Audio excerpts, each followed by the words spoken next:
यही हमारा दिल चाहे, चाहे दिन हो चाहे रात।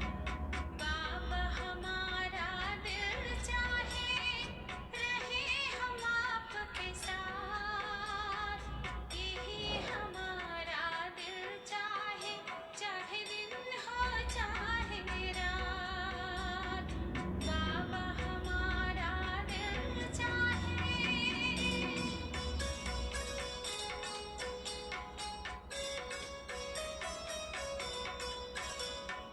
पूरा संगम रहे आप ही साथी, जैसे देश में रहती बाकी। पूरा संगम रहे आप ही साथी, जैसे देश में रहती बाकी। जैसे देश में रहती बाकी। चाहे दुनिया करे न बात, रहे हम आपके साथ। यही हमारा दिल चाहे, चाहे दिन हो चाहे रात। बाबा हमारा दिल चाहे।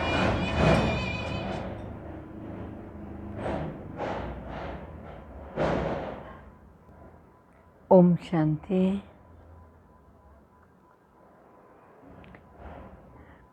आज हम बाबा के महावाक्य सुनेंगे और उसके पहले ये याद कर लें कि संस्कारों का शुद्धिकरण करना, संस्कारों को दिव्य बनाना और सशक्त बनाना, ये जून का मास समर्पित है मातेश्वरी जी के उस पुरुषार्थ की कहानी पर जिसमें कभी होने वाली त्रुटि रिपीट नहीं हुई।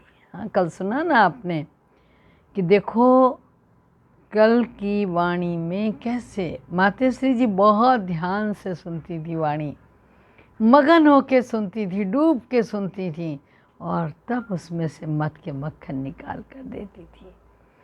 तो मातेश्वरी जी जिस तरीके से अपनी विशेषताओं से माँ सरस्वती संपन्न थी, आज भी बाबा के महावाक्य उनकी उस पावन विशेषता को लेकर के हैं।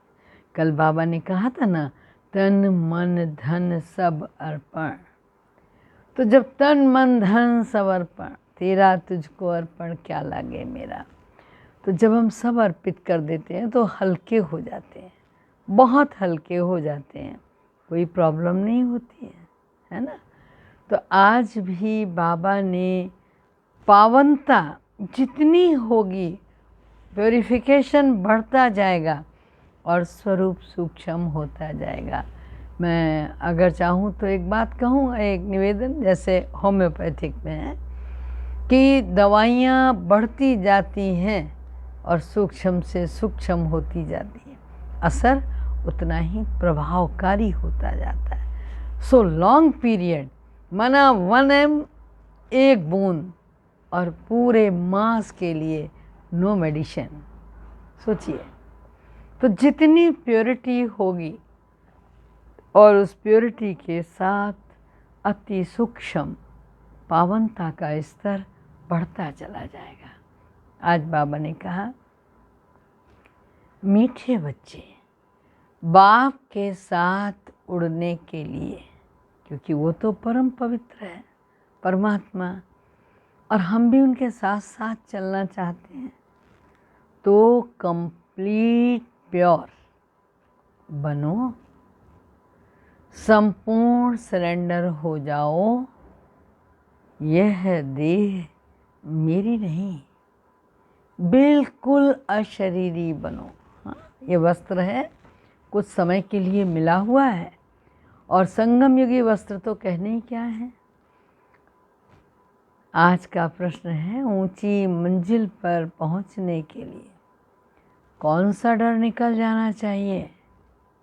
कई बच्चे माया के तूफानों से बहुत डरते हैं, कहते बाबा तूफान बहुत हैरान करते हैं, इतना डरते हैं। तो बाबा ने कहा ऊंची मंजिल पर पहुंचने के लिए डर निकल जाना चाहिए। तो किसका डर निकल जाना चाहिए?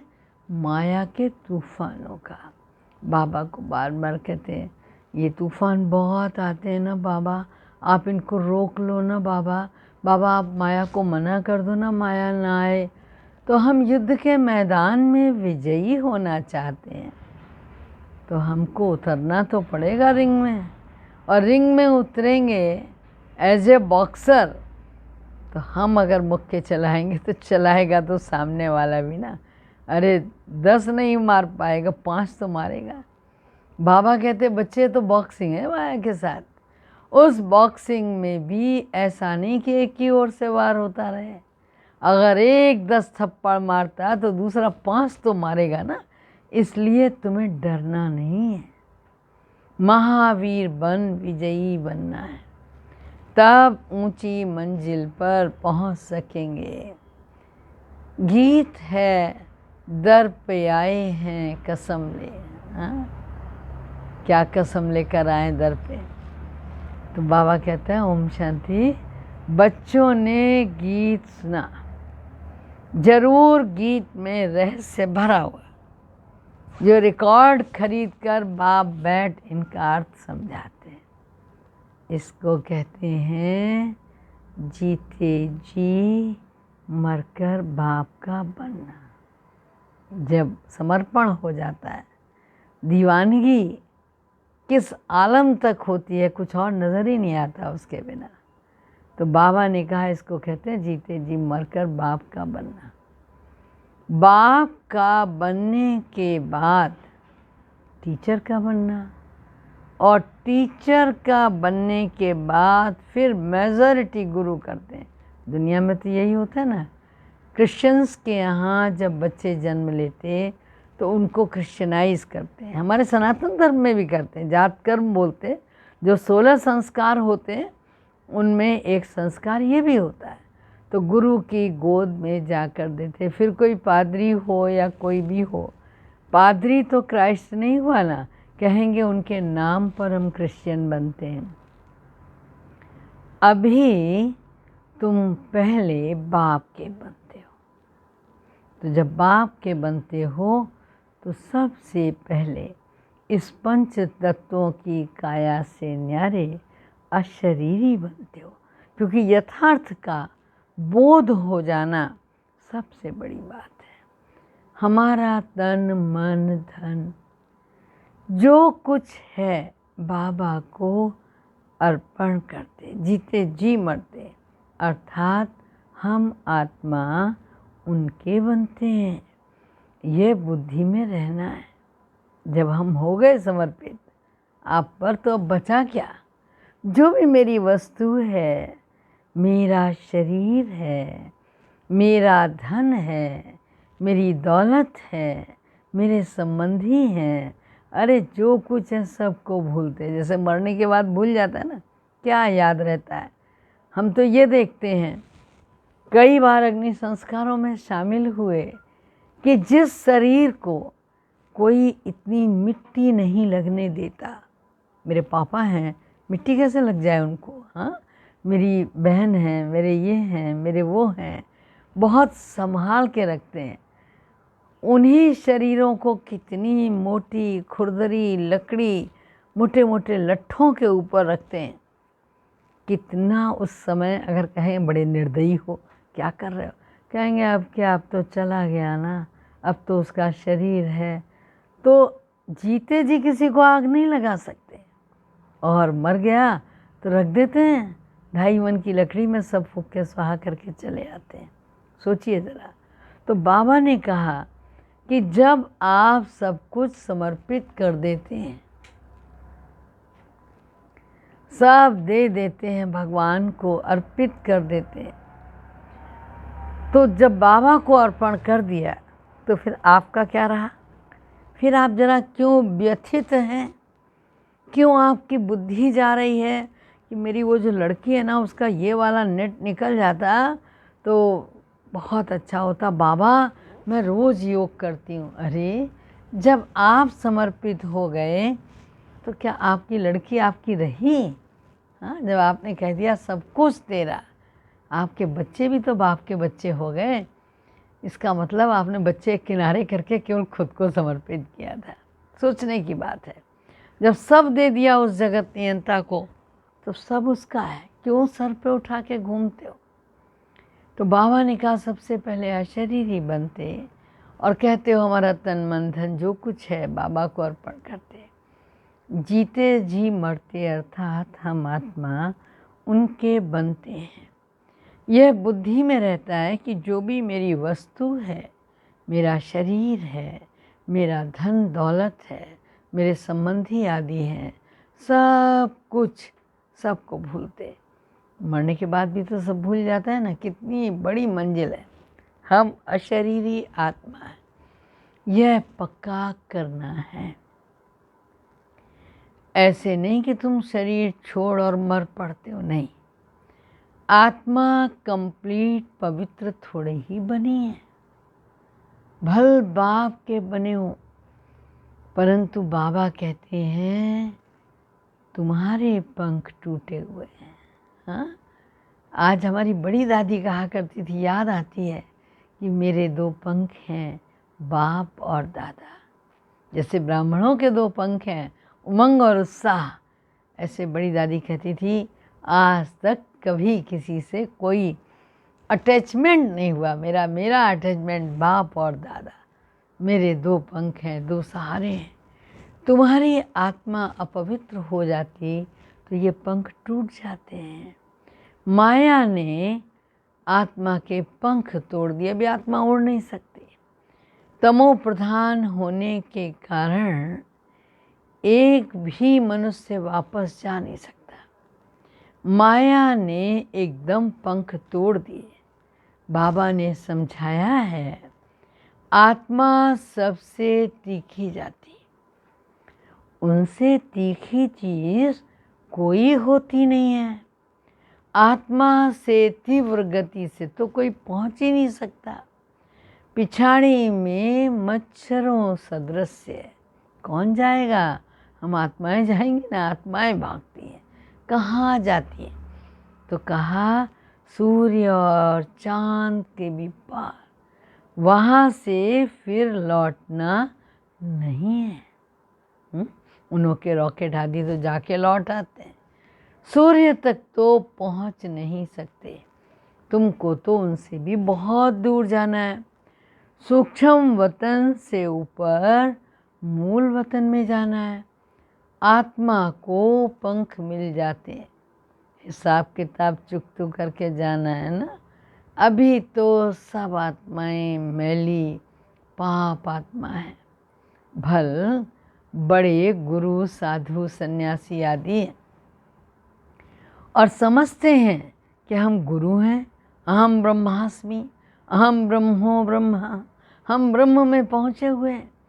अब बैठे हुए हैं यहाँ, फिर ब्रह्म में पहुँच गए कहाँ? जरा पूछो तो। अभी तुम जानते हो हम आत्माएं ब्रह्मलोक में रहने वाली हैं, परंतु अभी वहाँ कोई जा नहीं सकता। सब आत्माएं यहाँ पुनर्जन्म लेती हैं। ये बेहद का ड्रामा है ना। सब एक्टर्स को पार्ट बजाने वहाँ से आना जरूर है।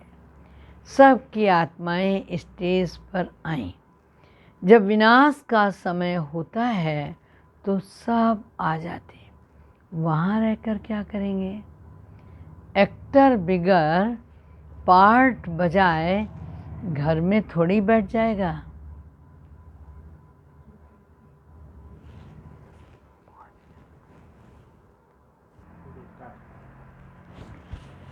अभी तुम जानते हो कि हम आत्माएं ब्रह्म में रहने वाली हैं, परंतु अभी वहाँ कोई भी जा नहीं सकते हैं।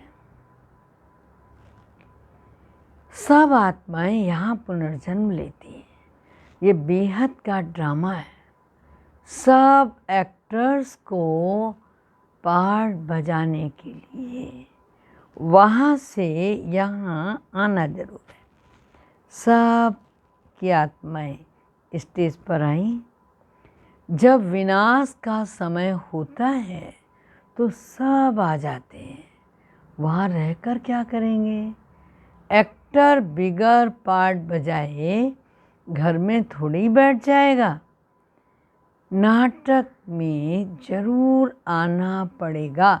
अगर 1 से लेके 19 तक सदस्य नाटक कर रहे हैं तो चाहे छोटा सा ही पार्ट हो, हाँ, आकर के बस सीटी बजा के चला जाना हो, लेकिन वह आएगा ज़रूर सीटी बजाने। तो जितने भी मेंबर हैं, जैसे बाबा कहते हैं ना कि आत्माएं सतो रजो तमो में से आती हैं, तो बहुत सी आत्माएं आजकल देखो जनसंख्या बढ़ती जा रही है। अरे ये सब जा कहाँ रहे हैं? जन्म भी रोज हो रहा है, मृत्यु भी रोज हो रही है। ये सब है क्या तमाशा? तो हर आत्मा को आना है, सतो रजो तमो का पार्ट बजाना है। और कुछ एक आत्माओं को तो बहुत माइन्यूट पार्ट बजाने के लिए एक ही जन्म में सतो प्रधान भी रहना होता है, रजो प्रधान भी रहना होता है और तमो प्रधान भी रहना होता है। तो इस तरीके से पार्ट तो बजाना ही है। बाबा ने कहा सब आत्माएं यहाँ पुनर्जन्म लेती बेहद का ड्रामा है। सब एक्टर्स को पार्ट बजाने के लिए वहाँ से आना जरूर है। सबकी आत्माएं स्टेज पर आई हैं। जबकि विनाश का समय होता है तो सब आ जाते हैं, पर्दे के पीछे कोई रहता ही नहीं है, तो वहाँ रहकर क्या करेंगे?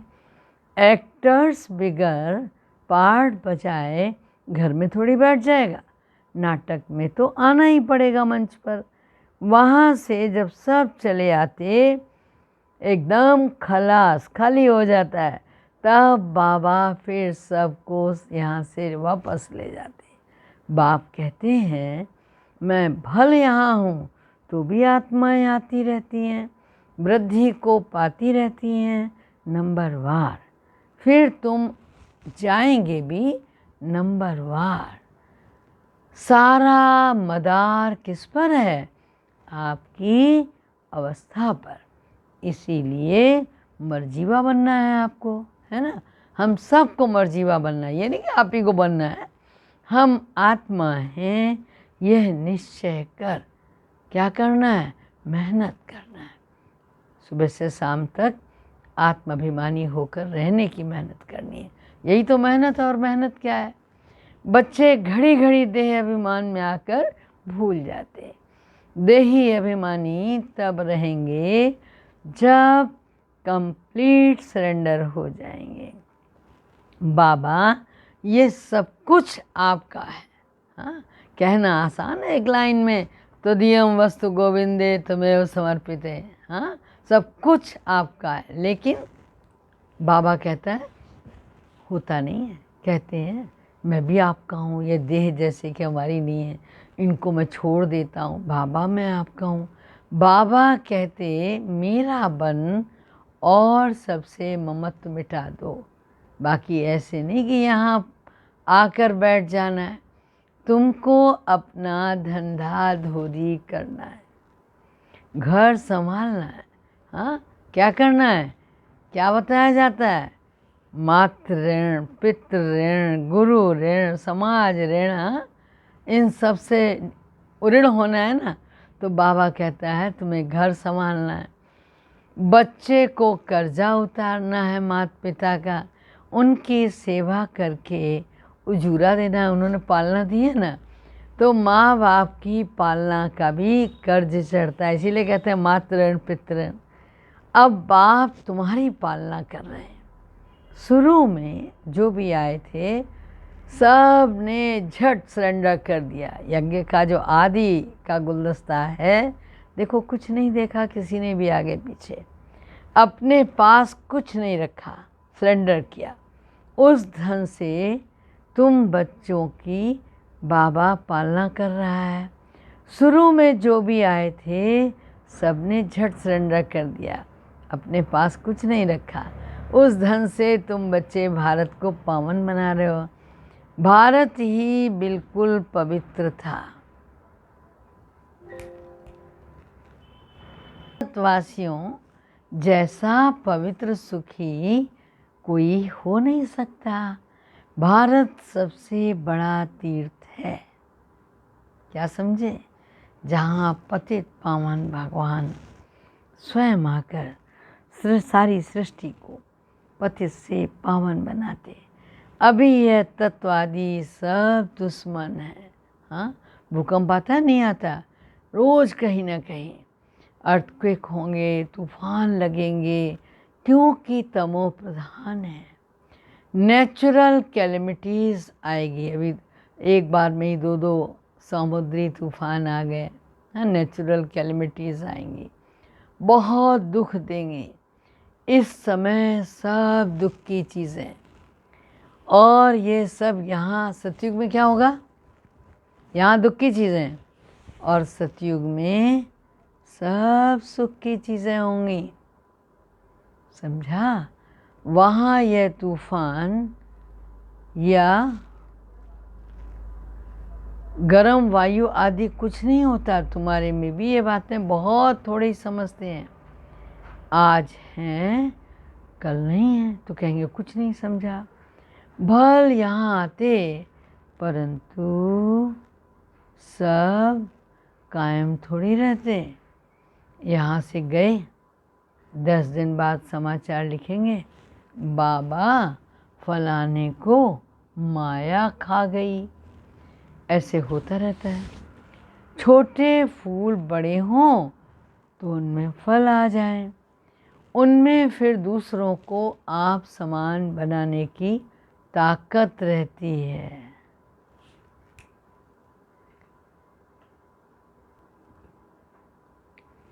तो बाबा ने कहा जरूरी नहीं है कि आज अगर ज्ञान में चल रहे हैं तो कल भी चलेंगे।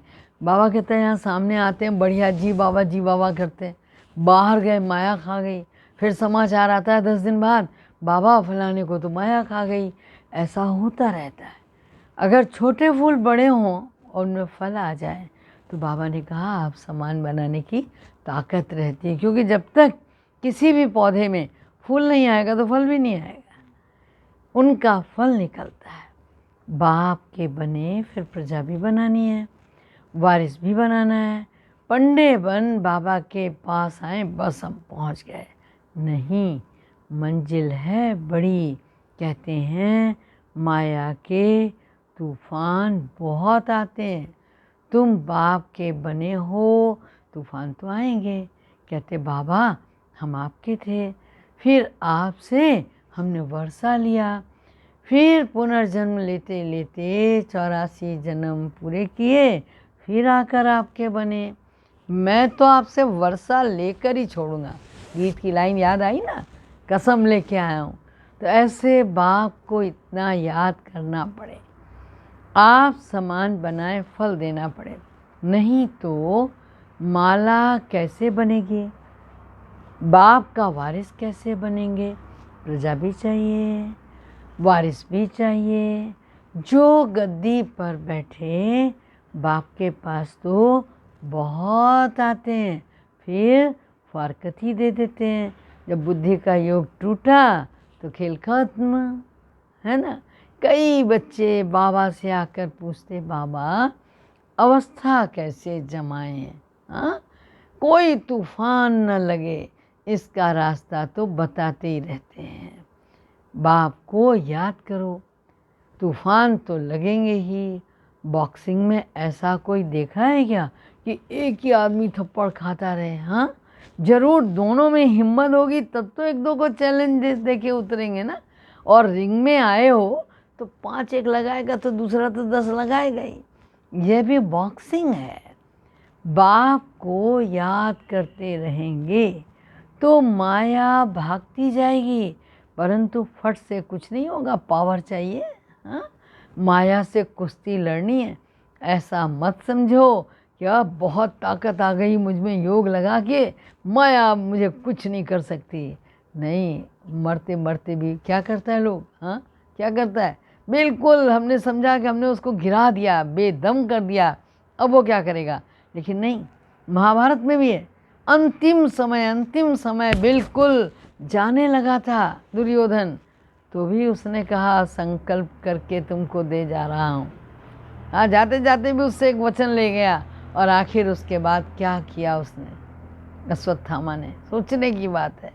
तो मरते मरते भी बिल्कुल जा रहा है, इतने में भी कुछ उठा के उसने फेंक के मार दिया। ये क्या है? तो बाबा कह रहा है ये मत सोचना है कि माया लड़ेगी नहीं, माया भी बराबर से टक्कर खाती है। बाप को याद करेंगे, माया भागती जाएगी, राइट, परंतु फट से नहीं होगा। माया से कुश्ती लड़नी, ऐसा मत समझो माया थप्पड़ नहीं मारेगी। भल कोई भी हो, बड़ी बॉक्सिंग है, बहुत डर जाते। माया तो एकदम नाक में दम कर देती है। युद्ध स्थल है ना, बुद्धि योग लगाने से माया बड़े विघ्न डालती है। अरे भगवान की गोद में आ गए, उसकी गोद छोड़ के डालेगी नहीं। मेहनत सारी योग में है। भल बाबा कहते ज्ञानी तू आत्मा मुझे प्रिय है, परंतु ऐसे नहीं केवल ज्ञान देने वाले प्रिय हैं। क्यों? योग तो चाहिए ना, पहले योग पूरा चाहिए। कोरा ज्ञान देंगे तो कहीं काम नहीं आएगा, उसका असर ही नहीं होगा। बाप को याद करना, माया के विघ्नों से डरना नहीं है। विश्व का मालिक बनते हो ना, सब बनेंगे। 16,108 की माला तो बहुत बड़ी है, अंत में आकर पूरी होगी। त्रेता अंत तक कितने प्रिंस प्रिंसेस बनते हैं, कुछ तो निशानियां हैं ना। 8 की भी निशानी होगी, 108 की भी निशानी है, ये बिल्कुल राइट है। त्रेता अंत में इतने 16,108 प्रिंस प्रिंसेस होते, शुरू में तो नहीं होंगे ना, पहले थोड़े होते, फिर वृद्धि होती जाती, सब बनते यहाँ। चांस बहुत अच्छा है, परंतु मेहनत बहुत है। गीत में भी कहते कभी नहीं छोड़ेंगे, मर जाएंगे लेकिन ये दर नहीं छोड़ेंगे, कितना तुम्हारा दामन नहीं छोड़ेंगे। बाबा यह सब तन मन धन आपका, हम अशरीरी बन आपको याद करते और बुद्धि योग भी आपसे ही लगाएंगे। बाबा फिर कहते हैं यह सब तुम बच्चों के लिए ही तो है। और बच्चे क्या कहते हैं? बाबा हमारा जो कुछ है वो सब आपका है। कहते हैं ना, यह सब भगवान का दिया हुआ है। हर एक से पूछ देखो, कहेगा सब भगवान की कृपा है, बिनी हरि कृपा मिले नहीं संता। अब बाप कहते ये सब खत्म हो जाना, भगवान मिलता क्या? तुम्हारे पास क्या है? ये शरीर भी खत्म हो जाएगा, अब मैं फिर तुमको बदली कर देता हूँ। सिर्फ एक्सचेंज करते हैं ना। तो बाप कहते बच्चे अशरीरी बनो, मुझे याद करो, बुद्धि से सब कुछ सरेंडर कर दो। राजा हरिश्चंद्र की कथा है ना, देखो बाबा को भी याद आ गई कि सारे राज्य का दान कर दिया उन्होंने विश्वामित्र को। और उसके बाद विश्वामित्र जी ने कहा अच्छा संकल्प हो गया, दक्षिणा मंगाई।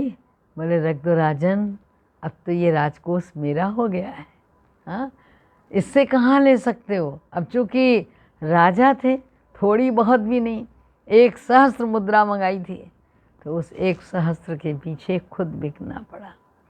तो बाबा कहता है ये जो कुछ भी है ना, जो तुम कह देते हो बाबा सब आपका है, तो बाबा कहता है ठीक है बच्चे मैंने लिया, लेकिन अब तुम इसको अमानत समझ कर यूज़ करो। बाप कहते मैं इन सभी शास्त्रों आदि का सार तुमको समझाता हूँ। मैंने ही तुम्हें ब्रह्मा मुख द्वारा राजा रानी बनाया था और अब फिर बनाता हूँ।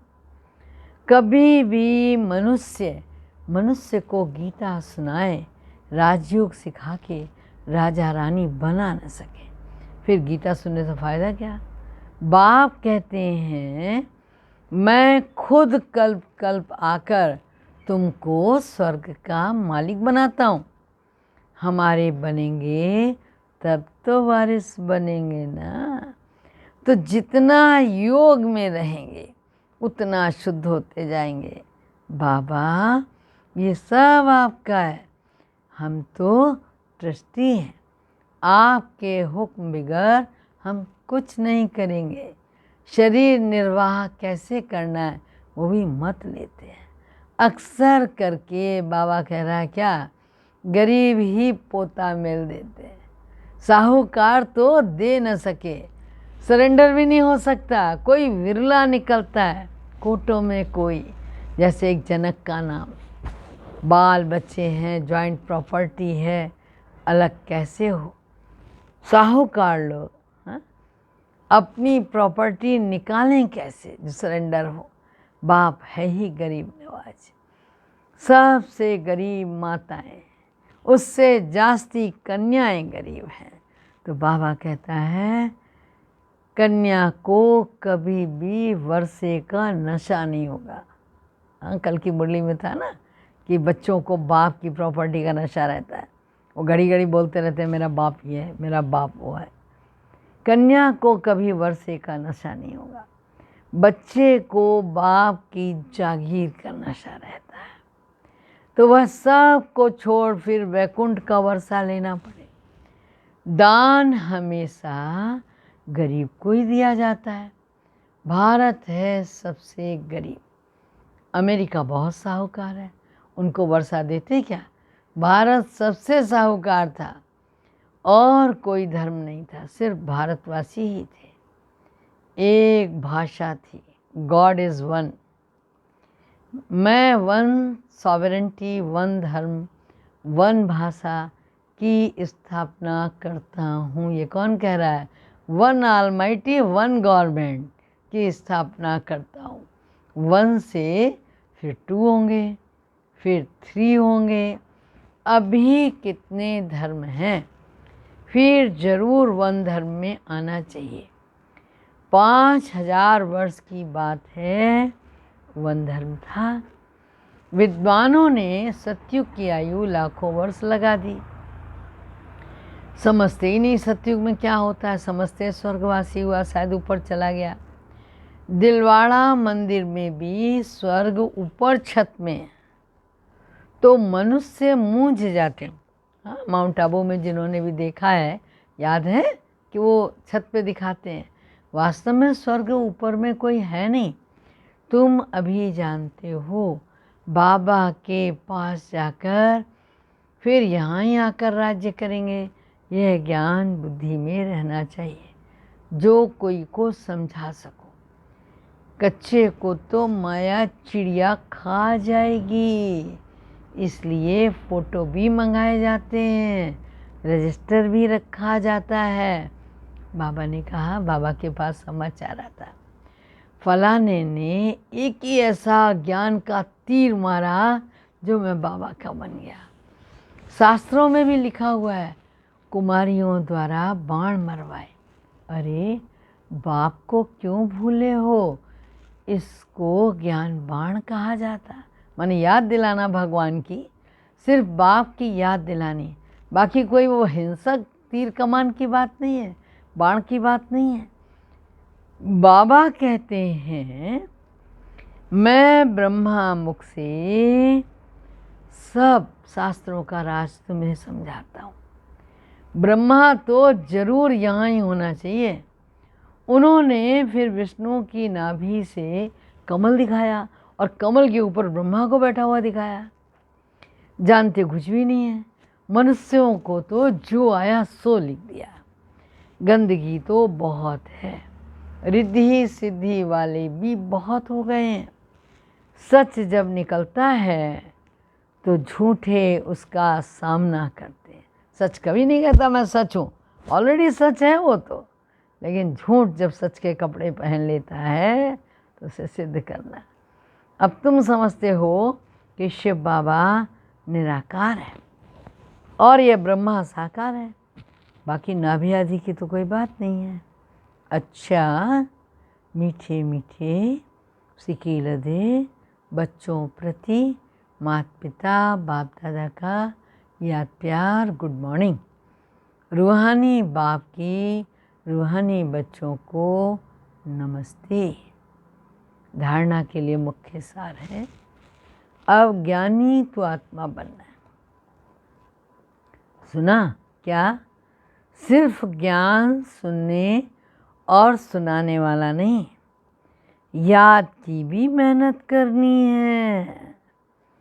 अशरीरी होकर अशरीरी बाप को याद करना है।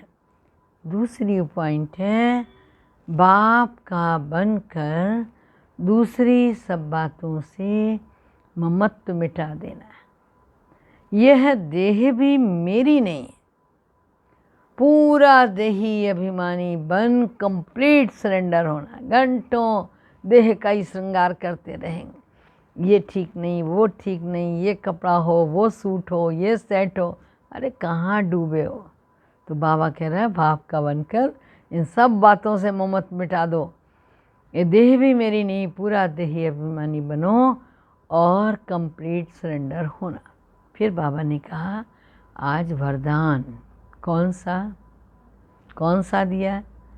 बाबा जब पौधे में फूल निकाल कर फल की बात कर रहा है तो बाबा ने कहा ज्ञान सूर्य की पावरफुल किरणों द्वारा पुराने संस्कार रूपी कीटाणुओं को भस्म करने वाले मास्टर ज्ञान सूर्य भव। सुना क्या भव?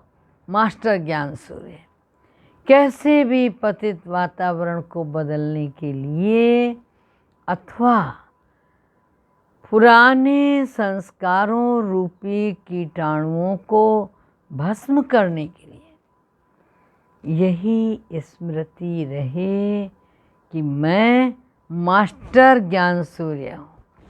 सूर्य का कर्तव्य है क्या?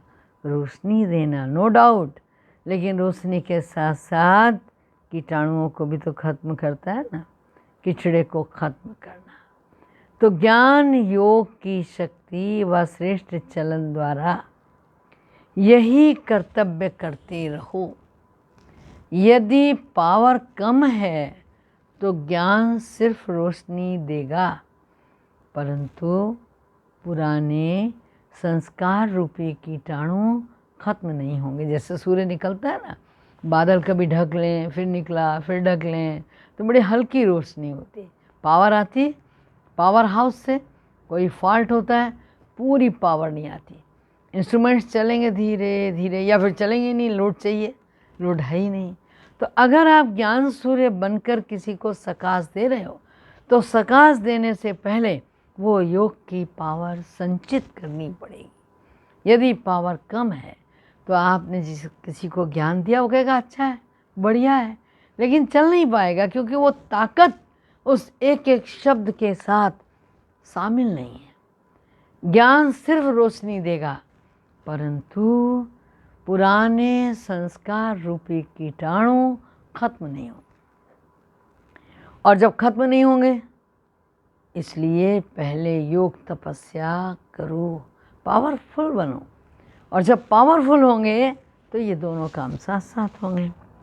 स्लोगन है शुभ भावना शुभ कामना के श्रेष्ठ संकल्प ही जमा का खाता बढ़ाते हैं। फरिश्ता बनना है ना, उड़ना है ना बाबा के साथ, तो बाबा के साथ तभी उड़ पाओगे जब शुभ भावना शुभ कामना के श्रेष्ठ संकल्पों का खाता जमा होगा। अच्छा, ओम शांति। बस हो गई ना वाणी पूरी? नहीं, अभी और भी कुछ सुनना है। क्या सुनना है? हमारी मातेश्वरी जी माँ सरस्वती की विशेषता सुननी है। तो कौन सी विशेषता सुननी है? तपस्वी जीवन जैसे मोटेपन को मिटाने का साधन खान पान की परहेज और एक्सरसाइज, ये काहे के लिए है? ये मम्मा की विशेषता के आधार से नहीं है, ये आपको श्रेष्ठ संकल्पों का, संस्कारों का जो सशक्तिकरण करना है, शुद्धिकरण करना है, उसके लिए मिटाने का साधन खान पान की परहेज, वैसे ही एक्सरसाइज। तो यहाँ भी बुद्धि द्वारा बार बार अशरीरीपन की हर ब्राह्मण आत्मा को एक्सरसाइज करनी है। बुद्धि का भोजन संकल्प है, उसकी परहेज रखो तो मन लाइट एक रस और शक्तिशाली बन जाएगा। आज 2 जून को मम्मा की विशेषता क्या रहेगी? कहा मन को ड्रामा का पाठ, मम्मा को क्या पक्का था? ड्रामा का पाठ बहुत पक्का था मातेश्वरी जी को। ऐसे ही हम सबको भी पक्का करना है। उन्हें हर दृश्य साक्षी स्थिति में रह देखने का अभ्यास था। इसलिए मम्मा कभी भी किसी भी दृश्य को देखकर कभी हलचल में नहीं आई। उनका चेहरा सदा मुस्कुराता हुआ एक रस रहा। ऐसे हमें भी अपनी साक्षी दृष्टा स्थिति बनानी है। कभी कोई भी दृश्य देखते नथिंग न्यू की स्मृति से, प्रश्नों की उलझन से परे अचल स्थिति बनानी है। समझा? मम्मा की इस विशेषता को सामने लाना है। कैसे लाना है हमको? अचल अडोल होकर ड्रामा की प्रत्येक सीन को साक्षी भाव से देखकर। ठीक है ना? केवल 24 जून को मम्मा की विशेषता नहीं सुनानी, रोज़ सुनो और गुनो, मंथन करो। उसके बाद देखो हमारे संकल्पों की श्रेष्ठता दिन दूनी रात चौगुनी बढ़ती जाएगी और हमारे श्रेष्ठ संकल्पों का सशक्तिकरण होता जाएगा। ठीक है? तपस्या का हर स्थान पर, मधुबन का तो डायरेक्शन है, अगर सेंटर पर आ सकते हैं तो बहुत बढ़िया, नहीं आ सकते हैं तो आप अपने घर में भी बाबा का कमरा बनाए हुए हैं। यदि कारणे अकारणे कोरोना का या किसी का प्रभाव है तो भाई घर में कमरे में बैठकर बाबा के योग कर लें। हर जगह पवित्र प्रवृत्ति अगर है तो कर सकते हैं। 8 घंटे योग हमें करना है। वो आग जलानी है जिससे संस्कार पुराने भस्म हो, कचरा भस्म हो और नए श्रेष्ठ संस्कारों को शक्ति मिले। ठीक है? ओम शांति।